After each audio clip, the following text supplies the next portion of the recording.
الحمد لله رب العالمين الرحمن الرحيم مالك يوم الدين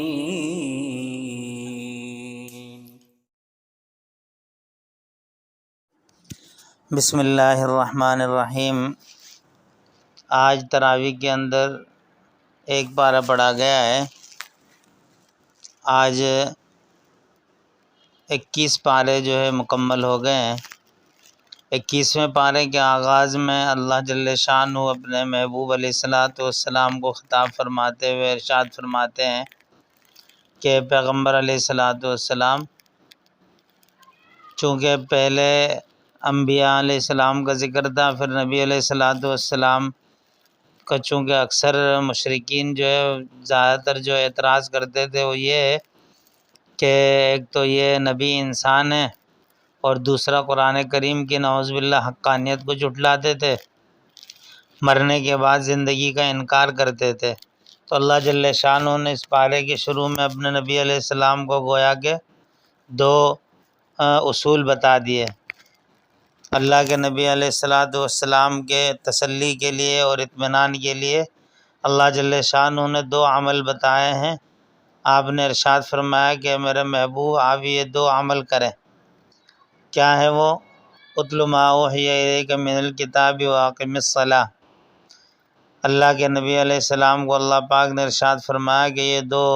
باتوں پر آپ عمل کریں تاکہ آپ کو ان مشرکین مکہ کی جو اظہار ثانی والی باتیں ہیں اور جو تکلیف پہنچانے والے اعمال ہیں اس میں اللہ کی طرف سے آپ کو ہمت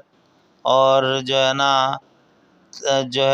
ہمت اور اللہ جل شان حوصلہ آپ کو جو ہے اللہ جل شانہ عطا فرمائیں گے۔ نمبر ایک، اللہ جل شانہ نے ارشاد فرمایا کہ قرآن کریم کی تلاوت، اور دوسرا اصول اور نسخہ یہ بتایا کہ نماز کو قائم کرنا۔ قرآن کریم کی حقانیت اور عظمت بار بار آپ کے سامنے اکثر پاروں کے اندر بیان ہو رہی ہے کہ اللہ جل شانہ ارشاد فرماتے ہیں کہ یہ کلام ہے اللہ کا۔ اللہ فرماتے ہیں میں نے اس کی حفاظت کی ذمہ داری بھی لی ہے، میں نے اس کو نازل کیا ہے، اور اسی طریقے سے بار بار اللہ فرماتے ہیں کہ یہ میری کتاب ہے، حق کتاب ہے، سچ کتاب ہے، اللہ کی طرف سے نازل شدہ کتاب ہے۔ یہ بار بار اللہ پاک یہ ارشاد فرما رہے ہیں کہ یہ کسی انسان کا کلام نہیں ہے، یہ رب کا کلام ہے۔ ایک تو یہ اللہ پاک نے ارشاد فرمایا، اور دوسرا فرمایا کہ نماز کو قائم کرنا۔ تو اس آیت کے اندر یہ بھی ارشاد فرمایا کہ جو آدمی نماز کو قائم کرتا ہے اللہ جل شانہ اس کو ہر قسم کے برے اور بے حیائی والے کاموں سے اللہ جل شانہ محفوظ فرماتے ہیں۔ تو احادیث کے اندر بھی ہے، بعض لوگوں نے اللہ کے نبی علیہ السلام سے پوچھا تھا کہ اللہ کے نبی ایک شخص ہے وہ نماز تو پڑھتا ہے لیکن چوری بھی کرتا ہے، تو اللہ کے نبی علیہ السلام نے ارشاد فرمایا تھا کہ دیکھو اگر وہ آدمی نماز پڑھتا ہے تو اللہ جل شانہ اس کو اس عمل سے محفوظ فرمائیں گے۔ ایک وقت آئے گا کہ یہ نماز اس کو چوری سے بچا لے گی۔ بعض اوقات انسان کے ذہن میں یہ سوال آتا ہے کہ یار جب قرآن کریم کے اندر اللہ فرما رہے ہیں کہ نماز بے حیائی اور بری چیزوں سے، برے کاموں سے انسان کو بچا لیتی ہے، تو بہت سارے نمازی تو ایسے ہیں جو نماز پڑھتے ہیں لیکن اس کے باوجود وہ گناہوں کے اندر مبتلا ہوتے ہیں، جھوٹ میں، چوری میں، دیگر جو منکرات ہیں، تو پھر نماز ان کو ان اعمال سے کیوں نہیں بچا رہی ہے؟ تو یہ یاد رکھیں کہ ایک ہے نماز پڑھنا اور ایک ہے نماز قائم کرنا۔ تو نماز پڑھنا تو پڑھتے تو ہم سب ہیں، کس طرح پڑھتے ہیں اس کی حالت ہم میں سے ہر آدمی خود بخوبی جان سکتا ہے کہ ہم نماز کو جب نیت باندھ کر نماز میں کھڑے ہوتے ہیں، ابھی تراویح ہی کی مثال لے لیں کہ ہم اس میں کہاں سے کہاں اور کیا کیا چیزیں جو ہے پلاننگ کرتے رہتے ہیں، اور ہماری توجہ کتنی نماز کے اندر ہوتی ہے اور کتنی جو ہے باقی دنیا کے کاموں میں ہوتی ہے، یہ ہم خود ہر آدمی بخوبی سمجھتا ہے اور جانتا ہے۔ تو عرض یہ ہے کہ نماز اگر نماز کے طریقے پر پڑھی جائے گی تو وہ پھر یہ انعامات اور برکات اور یہ ساری چیزیں اللہ پاک عطا فرمائیں گے، اور اس کے لیے کیا ہے؟ حکم یہ ہے کہ نماز کو قائم کرنا، تمام ارکان کو صحیح طریقے سے ادا کرنا اور خشوع و خضوع کے ساتھ پڑھنا۔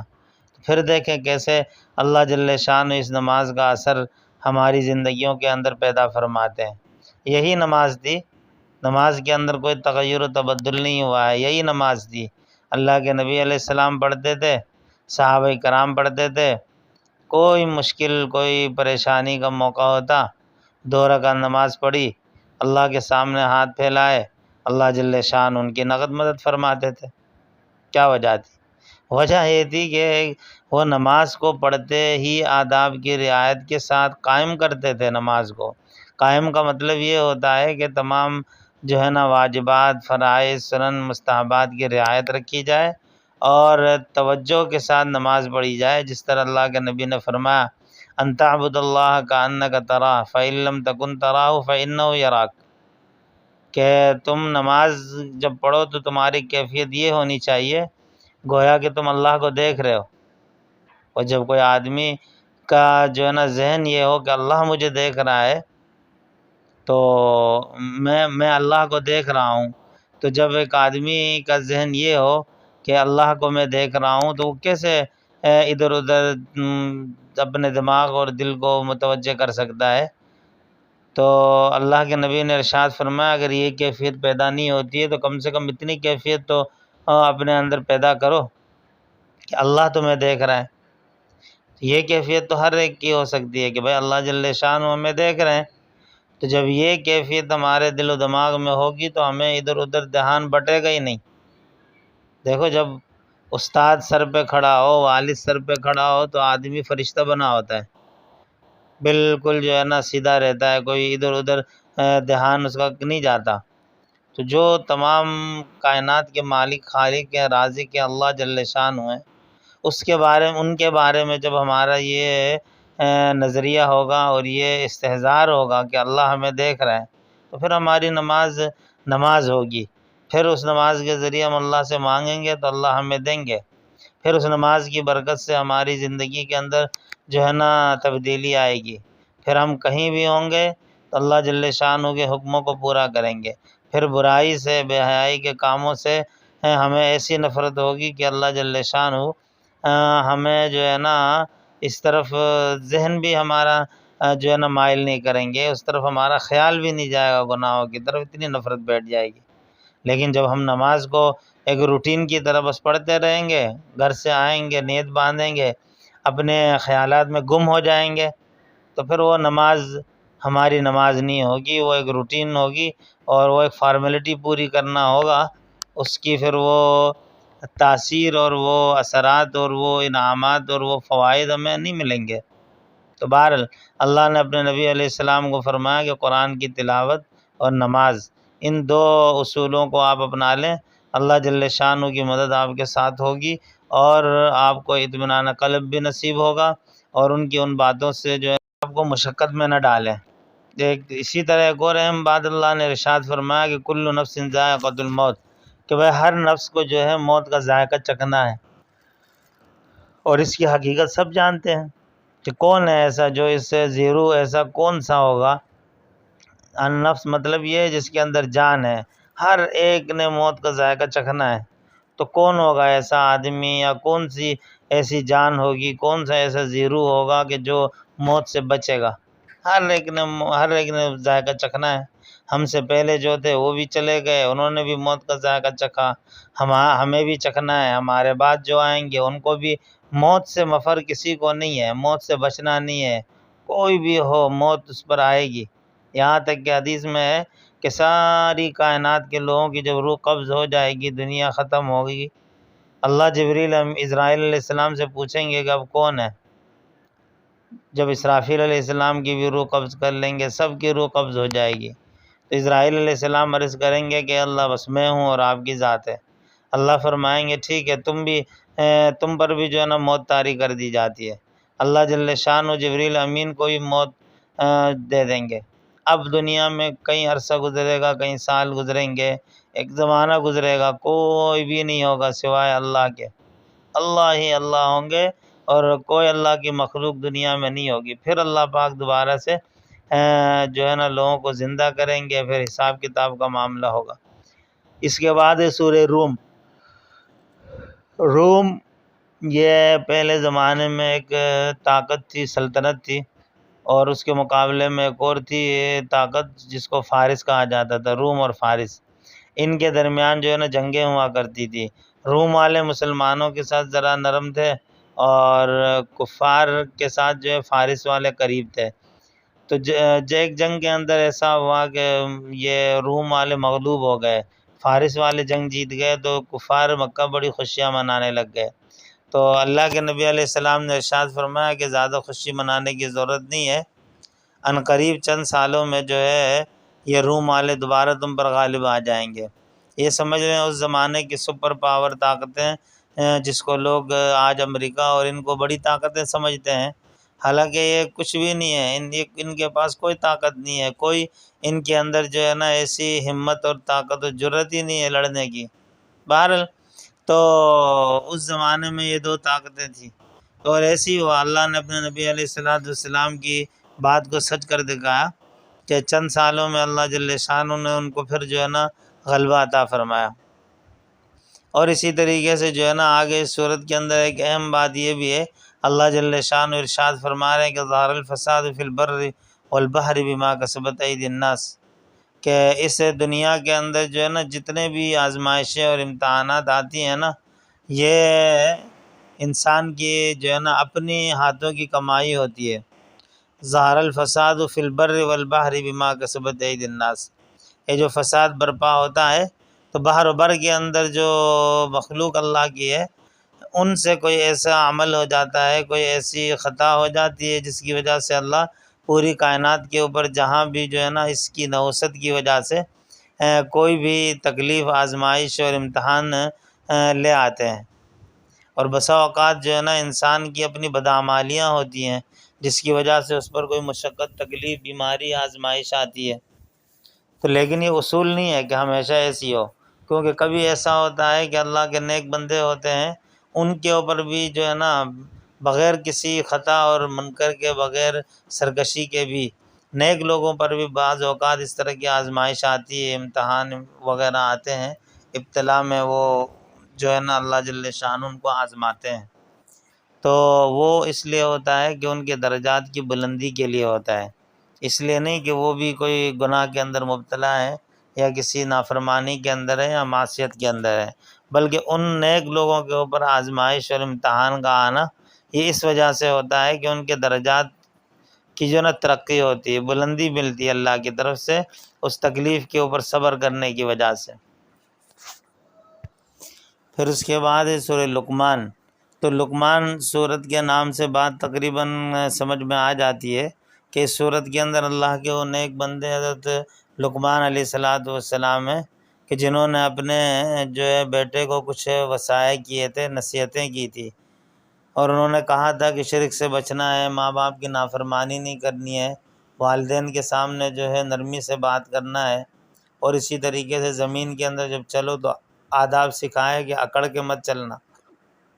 کیوں وَلَا تَمْشِ فِي الْأَرْضِ مَرْحًا إِنَّكَ لَن تَخْرِقَ الْأَرْضَ وَلَن تَبْلُغَ الْجِبَالَ طُولًا۔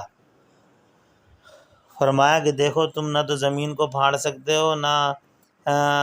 پہاڑ تک اوپر جو ہے پہنچ سکتے ہو، عاجزی کے ساتھ زمین کے اندر چلو، اور اپنی آواز کو بھی جو ہے نا ہمیشہ پست رکھو، دھیمی آواز رکھو، تیز آواز یہ بری ہے، اچھا عمل نہیں ہے۔ فرمایا کہ بری آواز ہوتی ہے سب سے جو کس کی ہے، گدھے کی ہے، ان انکر الاصوات لصوت الحمیر، گدھے کی آواز بری کیوں ہے کہ زور سے چیختا ہے، چلاتا ہے، تو وہ بری لگتی ہے، تو اس کو اللہ نے ارشاد فرمایا کہ آوازوں میں سب سے بری اس کی ہے۔ اسی طرح اس صورت کے اندر اللہ جل شانہ نے ایک مشرکین کے عمل کا بتایا کہ جب کشتیوں میں سوار ہوتے ہیں اور موجیں آ کر جو ہے ان کو کشتیوں کو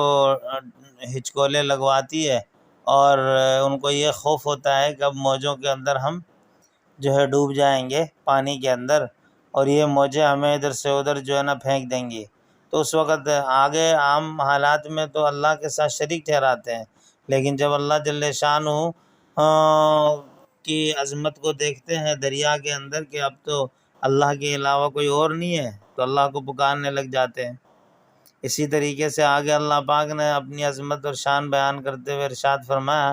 کہ دیکھو اللہ کے علاوہ کسی کو 5 چیزوں کا علم کسی کو بھی نہیں ہے۔ کیا ہے وہ 5 چیزیں؟ ان اللہ عنده علم الساعہ، فرمایا قیامت سے متعلق، وینزل الغیث، بارش سے متعلق، اور اسی طرح مادر رحم کے اندر شکم مادر میں کیا ہے اس سے متعلق، اور اسی طریقے سے غیب کے بارے میں بتایا، اور اسی طریقے سے ارشاد فرمایا کل کیا ہونے والا ہے، اور اسی طریقے سے فرمایا کہ موت کب آئے گی کسی کو پتہ نہیں، اللہ جانتے ہیں۔ تو یہ پوری تفصیل طلب باتیں ہیں کہ ان چیزوں کا علم اللہ کے علاوہ کسی کو نہیں ہے۔ اتنا یاد رکھیں یہ اللہ کی صفات ہیں۔ علیم بذات الصدور اللہ ہے، غیب پر مطلع اللہ ہے، بارش کے نفع نقصان، مادر شکم مادر کے اندر جو ہے نیک بخت بدبخت ہے کیا ہے، یہ ساری چیزیں اللہ کے علم میں ہے۔ اس کے بعد ہے سورہ سجدہ۔ سجدہ صورت کے نام سے بات سمجھ میں آتی ہے کہ ابھی ہم نے یہاں پہ سجدے والی آیت پڑھی اور سب نے تقریباً سجدہ بھی کیا ہے۔ اس صورت کے اندر اللہ جل شانہ نے اپنی عظمت اور شان بیان کی ہے، تعریف بیان کی ہے، اور اپنی توحید کا ذکر فرمایا ہے، اور ایک انسان کی جو حقیقت ہے تخلیق کی اس کا ذکر فرمایا۔ ثم سواہ ونفخ فیہ من روحہ وجعل لکم السمع والابصار والافئدہ قلیلا ما تشکرون، کہ انسان کو اللہ جل شانہ فرما رہے ہیں کہ ہم نے اس کو اس طرح پیدا کیا ہے کہ پہلے یہ کس طرح تھا، اس کی حقیقت کیا تھی، پانی کا ایک قطرہ تھا، پھر اس کو ہم نے خوبصورت سانچے میں ڈھال کر اس کو بنایا ہے، اس کا اللہ جل شانہ نے ذکر فرمایا ہے اس صورت کے اندر۔ اور بھی بہت ساری باتیں ہیں۔ اس کے بعد سورہ احزاب ہے۔ احزاب حزب ان کی جمع ہے، حزب کہتے ہیں گروہ کو، جماعت کو، احزاب کہتے ہیں بہت سارے گروہوں اور جماعتوں کو۔ اصل میں ہوا یہ تھا کہ اس صورت کے اندر اس کا ذکر ہے کہ مشرکین مکہ اور سارے کفار جو ہے نا جمع ہو کر انہوں نے سوچا کہ اللہ کے نبی علیہ السلام اور مسلمانوں کے اوپر نعوذ باللہ ایک بارگی حملہ کر کے انہیں ختم کر دیں۔ اللہ کے نبی علیہ السلام کو جب اطلاع ملی تو آپ علیہ السلام نے مشورے سے خندقیں کھدوائیں، آپ نے غزوہ خندق کا ذکر ہے یہاں پہ۔ تو اللہ جل شانہ نے وہاں پر اس طرح مشورہ کیا اور مشورے سے خندق کھدوانے کا ذکر ہوا، اور اس موقع پر جو ہے نا بہت سارے مشرکین تھے جو مسلمانوں کا ساتھ دینے کے بجائے انہوں نے کہا کہ ان بیوتنا عورہ، ہم گھر جا رہے ہیں، ہمارے گھر میں مسائل ہیں، خواتین ہیں، معاملات ہیں۔ اللہ جل شانہ نے ارشاد فرمایا کہ وما ہی بعورہ، کہ ان کے گھر میں کوئی معاملہ اس طرح کا نہیں ہے، ان کا کام فرار ہے، بھاگنا ہے، یہ جو ہے نا فرار ہونا چاہ رہے ہیں بس میدان سے۔ تو منافقین اور جو بظاہر مسلمان بنے ہوئے تھے ان کی حقیقت اس وقت سامنے آ گئی کہ بھائی یہ تو اصل میں کفار کے ساتھ ہے، زبان سے ہمارے ساتھ ہے اور دل سے یہ کافروں کے ساتھ ہے، اس کا ذکر ہے۔ اور اسی طرح اس صورت کے اندر آگے کچھ جو احکامات بھی ہیں ازواج مطہرات سے متعلق، وہ انشاءاللہ کل کے درس میں بیان کریں گے۔ اللہ ہمیں قرآن و سنت کو سمجھنے اور عمل کی توفیق عطا فرمائے۔